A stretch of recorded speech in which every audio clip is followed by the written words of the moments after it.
खानापूर तालुक्याला गारपिटीचा तडाखा, शेकडो हेक्टर द्राक्ष बागांना फटका. सांगलीच्या खानापूर तालुक्यात झालेल्या गारपिटीचा फटका द्राक्ष बागांना मोठ्या प्रमाणात बसला आहे.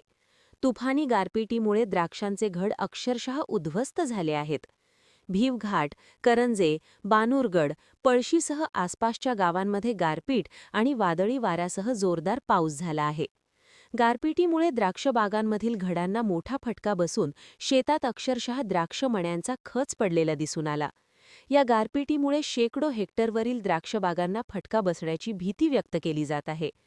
अचानक झालेल्या गारपीट आणि वादळी वाऱ्यासह पावसामुळे हातातोंडाशी आलेल्या द्राक्ष बागायतदार शेतकऱ्यांना मोठ्या आर्थिक नुकसानीला सामोरे जावे लागणार आहे. त्यामुळे राज्य शासनाने तातडीने मदत द्यावी अशी मागणी शेतकऱ्यांकडून होत आहे.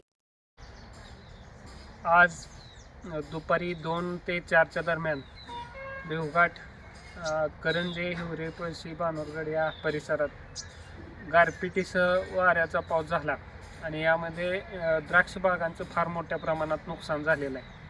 अक्षरशः द्राक्ष पिकं ही जमीन उद्ध्वस्त झालेली आहेत. द्राक्षांचा सडा अगदी जमिनीवर बसेल इतपत सगळ्या द्राक्षांचं नुकसान होऊन शेतकऱ्यांवर अत्यंत दुर्दैवी वेळ आलेली असून द्राक्षाचं प्रचंड मोठ्या नुकसान झालेलं आहे. त्यामध्ये पूर्ण वर्षाचं जे मेहनत असते शेतकऱ्यांची ते पूर्णपणे वाया गेलेली आहे.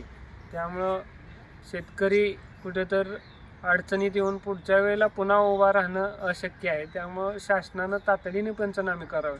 ज्या शेतकऱ्यांचे द्राक्ष बागेसाठी पीक कर्ज आहे ते पीक कर्ज तातडीनं माफ करून पुन्हा पिकं घेण्यासाठी नव्यानं पीक कर्ज शासनानं देऊन शेतकऱ्यांना उभं करणं काळाची गरज आहे, अशी विनंती या ठिकाणी आम्हाला करायची आहे.